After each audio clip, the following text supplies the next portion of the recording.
Къде го видяхте това случайното? Какво е това? С коса иде. Няма такова нещо. Както веднъж бях на път за Връх Ботев и се оказах изведнъж къде? В Кирково. Але точно до Ботев се пада. И изобщо не беше случайно, защото там се запознах с хора, които беше необходимо да се запозная.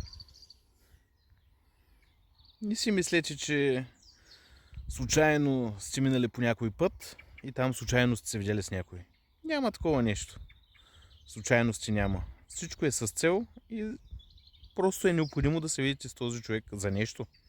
Защо вече аз не мога да кажа. Това вие ще си видите сами.